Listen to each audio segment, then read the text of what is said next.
अच्छे लोगों की मृत्यु जल्दी क्यों हो जाती है? ये प्रश्न सदियों से लोगों के मन में उठता रहा है। जब कोई धार्मिक, सरल, सच्चा और परोपकारी व्यक्ति अल्पायु में इस संसार से विदा लेता है तो हृदय में पीड़ा उठती है और आत्मा पूछती है, हे प्रभु, इतने अच्छे व्यक्ति को आपने इतने जल्दी क्यों बुला लिया? लेकिन इस प्रश्न के उत्तर को केवल भावनाओं के स्तर पर नहीं, अपितु आध्यात्मिक दृष्टिकोण से शास्त्रों की गहराई में उतरकर कर्म, सिद्धांत और ब्रह्मा जी द्वारा रचित भाग्य रेखा को समझ कर ही जाना जा सकता है। सनातन धर्म में ये स्पष्ट कहा गया है कि मनुष्य का जन्म और मृत्यु केवल संयोग नहीं है, ये उस दिव्य योजना का भाग है जिसे स्वयं ब्रह्मा जी छठे दिन नवजात के भाग्य में लिखते हैं। उस लेख में उसकी उम्र, उसके कर्तव्य, उसका प्रारब्ध और उसकी मृत्यु क्षण तक निश्चित किया जाता है। अतः जब कोई पुण्यात्मा इस संसार से विदा लेता है तो समझना चाहिए कि उसका कार्य पूर्ण हो गया है। भगवद गीता कहती है कि जाता से ही ध्रुवो मृत्यु, जो जन्म लेता है उसकी मृत्यु निश्चित है। लेकिन यह मृत्यु कब आएगी, क्यों आएगी और किस परिस्थिति में आएगी, ये केवल उसके कर्मों पर ही निर्भर करता है। अब आइए गहराई से समझते हैं कि अच्छे लोगों की मृत्यु क्यों जल्दी होती है। अच्छे लोगों का जीवन धर्म और कर्तव्य में लीन होता है। वे दूसरों के लिए जीते हैं, सेवा करते हैं, झूठ, लालच, द्वेष और स्वार्थ से दूर रहते हैं। उनका जीवन सत्य, करुणा और करुणामय भावनाओं से ओतप्रोत होता है। जब वे इस संसार में आते हैं तो उनका उद्देश्य केवल भौतिक सुख नहीं होता, बल्कि कुछ विशेष कर्म, कुछ पावन कार्य पूर्ण करना होता है। शास्त्रों में ये भी कहा गया है कि कलयुग में मनुष्य की औसत आयु घटती जाएगी। पहले जहाँ आयु 100 वर्षों से अधिक मानी जाती थी, वह अब 60 से 70 वर्षों में सीमित हो गई है और कलयुग के अंत तक तो ये घटकर मात्र 20 वर्षों तक ही रह जाएगी। इसका प्रमुख कारण है कर्मों का पतन, अधर्म में वृद्धि और इच्छाओं की अधिकता। लेकिन अच्छे लोगों की मृत्यु जल्दी इसीलिए नहीं होती कि उनकी उम्र कम थी, बल्कि इसीलिए क्योंकि उनका उद्देश्य, उनका कर्तव्य इस जीवन में जल्दी ही पूरा हो जाता है। जिस प्रकार एक श्रमिक को उतना ही काम दिया जाता है जितना वह कर सकता है और कार्य पूर्ण होते ही उसे विश्राम दिया जाता है, ठीक वैसे ईश्वर भी जब देखते हैं कि किसी जीव ने अपने कर्तव्यों, अपने धर्म को पूर्ण कर लिया है, तब वे उसे संसार से वापस अपने धाम बुला लेते हैं। ये भी जानना आवश्यक है कि मृत्यु एक अंत नहीं बल्कि एक परिवर्तन है। अच्छे लोग कभी मरते नहीं, वे केवल एक अवस्था से दूसरी अवस्था की ओर प्रस्थान करते हैं। उन्होंने अपने पुण्य कर्मों के कारण जन्म मरण के इस चक्कर से धीरे धीरे ऊपर उठने का प्रयास किया होता है। यहाँ एक सुंदर उदाहरण दिया जा सकता है। जिस प्रकार एक राजा के पास बंदी गृह में बंद कैदी होता है और यदि वह कैदी वहाँ अच्छा व्यवहार करता है, पश्चाताप करता है और स्वयं को सुधार लेता है, तो राजा उसकी सजा कम कर देता है और उसे शीघ्र रिहा कर देता है। ठीक उसी तरह ये मृत्यु लोक भी एक तरह की तपोभूमि है। हम सभी यहाँ अपने कर्मों के परिणाम भुगतने आए हैं, कोई रुग्णता के रूप में, कोई दुख के रूप में, कोई पारिवारिक क्लेश के रूप में। और यदि किसी ने अपने संचित पापों को प्रायश्चित कर लिया है तो वे भगवान उसे उस कष्ट भोगने नहीं देते, वे उसे बुला लेते हैं। आपने ये कहावत अवश्य सुनी होगी, जितनी चाबी भरी राम ने उतना चले खिलौना। इसका अर्थ ये है कि भगवान ने हमारे जीवन की समय सीमा पहले से ही निर्धारित कर दी है। ये जीवन एक खिलौना है और प्रभु ने उसमें उतनी ही ऊर्जा भरी है जितनी हमारी आवश्यकता थी। एक और महत्वपूर्ण दृष्टिकोण यह भी है कि अच्छे लोग स्वार्थ से परे होकर समाज के लिए कुछ देने के लिए जीते हैं। वे मोह, माया, लालच से परे होते हैं और जो व्यक्ति इस माया की जाल से मुक्त हो जाता है उसके लिए मृत्यु एक मुक्ति का मार्ग बन जाती है। भगवान श्री कृष्ण ने भगवद गीता में कहा है, ये अंत काले च मामेव स्मरण मुक्ता कलेवरम, अर्थात जो व्यक्ति अपने अंतिम क्षणों में भी मुझे याद करता है वे मेरे धाम को प्राप्त करता है। अच्छे लोग न केवल अपने जीवन काल में धर्म का पालन करते हैं बल्कि अपने अंतिम समय में भी ईश्वर की स्मृति में लीन रहते हैं। उनकी मृत्यु एक साधारण घटना नहीं होती, वे एक आध्यात्मिक उत्कर्ष की चरम अवस्था होती है। इसीलिए उन्हें दोबारा जन्म लेना पड़ता है। वे पुनः जन्म के चक्कर से मुक्त होकर भगवान के धाम में प्रवेश करते हैं। अब बात करें कि उन 3 चीजों की जो मनुष्य मृत्यु के बाद भी साथ ले जाता है।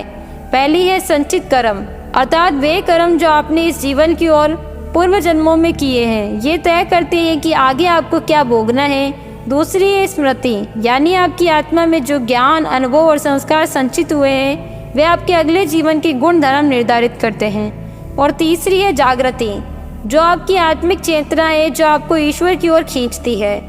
कई लोग कहते हैं कि मनुष्य खाली हाथ आता है और खाली हाथ चला जाता है, लेकिन ये अधूरा सत्य है। सच्चाई ये है कि अपने कर्मों की गठरी साथ लेकर ही जाता है और यही उसका भविष्य निर्धारित करती है। अब सोचिए, क्या आपने कभी इस बात पर ध्यान दिया कि आपको ये मनुष्य जीवन क्यों मिला? महाभारत में जब युधिष्ठिर ने भीष्म पितामह से यही प्रश्न किया तो उन्होंने कहा, मनुष्य योनि संसार की सबसे दुर्लभ और दिव्य अवस्था है। इसका कारण है विवेक, बुद्धि और मोक्ष की आकांक्षा। एक मनुष्य ही ऐसा प्राणी है जो सत्य को जान सकता है, जो अपने जीवन का उद्देश्य पहचान सकता है और जो ईश्वर की ओर बढ़ सकता है। लेकिन ये दुर्भाग्य है कि हम भौतिक सुखों, धन, रिश्तों और इच्छाओं के भंवर में इस प्रकार फंस जाते हैं कि हमें अपनी आत्मा की पुकार सुनाई ही नहीं देती। हम अपनी यात्रा का उद्देश्य भूल जाते हैं। मनुष्य जीवन केवल रोटी, कपड़ा, मकान के लिए नहीं है। ये ईश्वर से जुड़ने, आत्मज्ञान प्राप्त करने और इस संसार से मुक्त होकर उस परमानंद के धाम में प्रवेश करने का माध्यम है। अंततः श्रीमद् भागवत गीता कहती है कि जिसने अपने जीवन का लक्ष्य ईश्वर को बना लिया, उसकी मृत्यु भी उसे मोक्ष प्रदान करती है।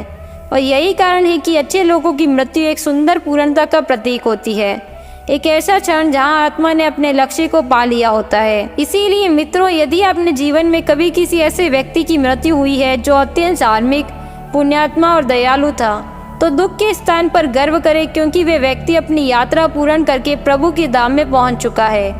मनुष्य जीवन केवल सांस लेने और भौतिक इच्छाओं की पूर्ति के लिए नहीं मिला है। यह जीवन एक साधना है, एक यात्रा है आत्मज्ञान से परम ज्ञान तक पहुंचने की। लेकिन जब कोई व्यक्ति अपनी साधना को पूर्ण कर लेता है, तब उसका कर्म फल संतुलित हो जाता है और जब उसका उद्देश्य, चाहे वह छोटा हो या बड़ा, इस धरती पर पूरा हो जाता है, तब प्रकृति उसे मृत्यु के माध्यम से परम गंतव्य की ओर बढ़ने का अवसर देती है। यही कारण है कि कई बार अच्छे और धार्मिक लोगों की मृत्यु जल्दी हो जाती है। यहाँ ये बात समझना बहुत जरूरी है कि मृत्यु कभी दंड नहीं होती, विशेषकर उन लोगों के लिए जो सत्कर्म और धर्म के पथ पर चलते हैं। मृत्यु उनके लिए एक पारगमन है, एक अवस्था से दूसरी अवस्था में परिवर्तन का। जैसे कोई विद्यार्थी अपनी परीक्षा को उत्तीर्ण करके अगली कक्षा में प्रवेश करता है, वैसे ही एक आत्मा भी अब अपने कर्मों की परीक्षा में सफल हो जाती है तो ईश्वर उसे इस संसार से मुक्त कर आगे की यात्रा की अनुमति दे देते हैं। अच्छे लोगों की मृत्यु को हमें एक आध्यात्मिक संकेत के रूप में देखना चाहिए। ये संकेत है कि वे व्यक्ति अपने जीवन में जिस उद्देश्य के लिए आया था वह पूर्ण हो चुका है। भगवान स्वयं ऐसे लोगों को बुलाते हैं क्योंकि उनका पृथ्वी पर ठहराव अब अनावश्यक हो गया होता है।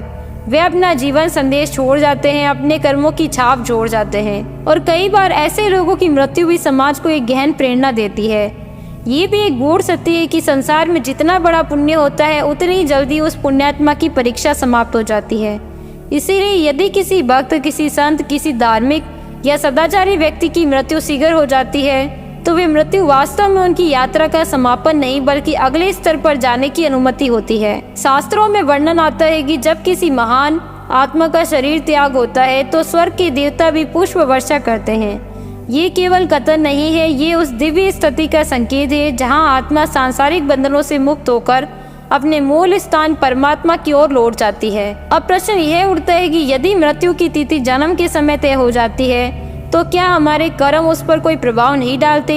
इसका उत्तर शास्त्रों में मिलता है, हाँ, कर्मों का प्रभाव होता है। जैसा कि एक जज किसी कैदी की सजा को उसके अच्छे व्यवहार के कारण कम कर सकता है, वैसे ही भगवान भी हमारे सत्कर्मों को देखकर निर्णय ले सकते हैं। इस आत्मा को अब और दुखों से नहीं गुजरना चाहिए, इसीलिए कई बार पुण्यात्माओं की मृत्यु जल्दी हो जाती है ताकि वे संसार की बोझ से मुक्त होकर विश्राम प्राप्त करें। श्रीमद् भागवत गीता में भगवान श्री कृष्ण कहते हैं, न ही कल्याण कृतश्रित दुर्गति तात गच्छति, अर्थात जो व्यक्ति शुभ कर्म करता है उसका कभी पतन नहीं होता।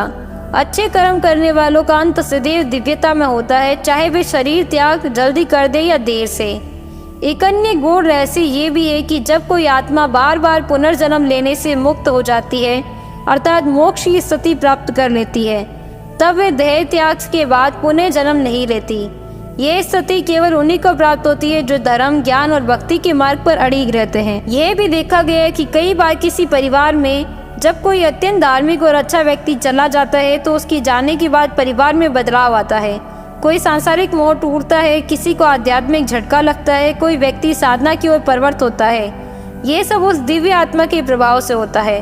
जो अपने जाने के बाद भी परिवार और समाज के लिए प्रेरणा बन जाती है। मृत्यु को केवल अंत मानना हमारी मानसिक दुर्बलता है। शास्त्रों के अनुसार मृत्यु को केवल वस्त्र बदलने जैसा है।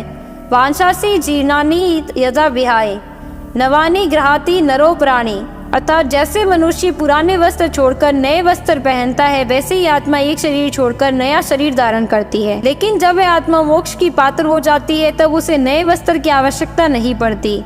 तब वह पुनर्जन्म के चक्कर से बाहर हो जाती है। और अच्छे लोगों को जल्दी मृत्यु इस बात का संकेत हो सकती है कि उन्होंने ये स्थिति प्राप्त कर ली है। अब हम एक और दृष्टिकोण पर ध्यान दें। ये संसार एक विद्यालय की भांति है और अच्छे लोगों को शिक्षक माना जाता है। जब शिक्षक का कार्य पूरा हो जाता है, जब विद्यार्थी सीखने के लिए तैयार हो जाते हैं, तब शिक्षक कक्षा छोड़ देता है। उसी प्रकार जब कोई व्यक्ति दूसरों को सिखाकर प्रेरित करके अपना उद्देश्य पूर्ण कर लेता है, तब उसे देह त्यागने की अनुमति मिलती है। इस प्रक्रिया में भगवान न तो दंड देते हैं, न ही किसी के जीवन को व्यर्थ समझते हैं। हर मृत्यु एक योजना का हिस्सा होती है, एक गहरे अर्थ के साथ होती है। अच्छे लोगों की मृत्यु हमें ये सोचने पर मजबूर करती है कि हम अपने जीवन में क्या कर रहे हैं। क्या हम भी उस दिव्यता की ओर बढ़ रहे हैं या केवल सांसारिक बंधनों में उलझे हुए हैं। इसीलिए हमें मृत्यु से डरने की बजाय इसे समझने की आवश्यकता है। मृत्यु को समझकर ही जीवन को समझा जा सकता है। जब हम ये मान लेते हैं कि जीवन सीमित है और हर क्षण मूल्यवान है, तभी हम धर्म, भक्ति और सेवा के मार्ग पर चलने के लिए प्रेरित होते हैं। और यही हमारे जीवन का लक्ष्य होना चाहिए। एक ऐसा जीवन जीना जो मरने के बाद भी प्रेरणा बन जाए। एक ऐसा जीवन जिसमें हमारे कर्मों की गूंज योगों तक सुनाई दे। जब कोई पुण्य आत्मा इस संसार को छोड़ती है, तो उसकी जाने के पश्चात एक सूक्ष्म शांति वातावरण में फैलती है। कई बार हमें ऐसा अनुभव होता है मानो कोई दिव्य उपस्थिति थी जो अब नहीं रही, लेकिन उसकी स्मृति हर ओर व्याप्त है। ये इस बात का संकेत है कि वह आत्मा अब अपने सांसारिक कर्तव्यों से मुक्त होकर परम शांति की ओर बढ़ गई है। शास्त्रों में बताया गया है कि जब कोई भक्त या सत्कर्मी इस देह को त्यागता है, तो यमदूत नहीं बल्कि विष्णुदूत, शिवदूत या देवदूत उसके स्वागत के लिए आते हैं। ये दृश्य अत्यंत दिव्य होता है, जो सामान्य दृष्टि से नहीं देखा जा सकता, लेकिन सूक्ष्म जगत में वह आत्मा सम्मान सहित उठाई जाती है। मृत्यु के समय अगर वातावरण शांत हो, चेहरे पर तेज हो या किसी प्रकार की दिव्य अनुभूति आसपास के लोगों को हो, तो समझना चाहिए कि वह आत्मा एक उच्च स्थिति में पहुंची है। कभी कभी पुण्यात्मा के जाने के बाद घर में गाय का रंबाना, दीपक का अपने आप बुझ जाना या फिर घंटों तक किसी पक्षी का विशेष ध्वनि में बोलते रहना, ये सभी संकेत होते हैं कि किसी विशेष आत्मा का विदा होना केवल भौतिक नहीं, आध्यात्मिक स्तर पर भी बहुत बड़ी घटना थी। इन संकेतों को केवल अंधश्रद्धा न समझे। ये सूक्ष्म जगत की भाषाएं हैं जो केवल श्रद्धा, साधना और संवेदना से समझी जा सकती है। पुण्य आत्माओं की मृत्यु हमें सिखाती है कि जीवन का सार केवल भोग में नहीं, त्याग और सेवा और सत्कर्म में है। अंततः यही समझना होगा कि अच्छा व्यक्ति कभी नहीं मरता। उसका शरीर समाप्त होता है, लेकिन उसके कर्म, उसके विचार, उसकी स्मृतियाँ और उसके द्वारा फैला गया प्रकाश वह सब युगों तक जीवित रहता है। ऐसे लोग वास्तव में मोक्ष प्राप्त करते हैं और फिर इस संसार में लौटने की आवश्यकता नहीं होती। अगर आपको ये विचार प्रेरणादायक लगा तो इस भक्ति यात्रा में हमारे साथ जुड़े। हमारा उद्देश्य है आपको धर्म, ज्ञान और अध्यात्म की उन गहराइयों तक पहुंचाना जो जीवन को वास्तव में सार्थक बनाती हैं। फिर मिलेंगे एक नई कथा, एक नई रहस्य से परिपूर्ण भक्ति यात्रा के साथ। तब तक ईश्वर से श्रद्धा बनाए रखें और अपने कर्मों को दिव्यता की ओर अग्रसर करें। धन्यवाद।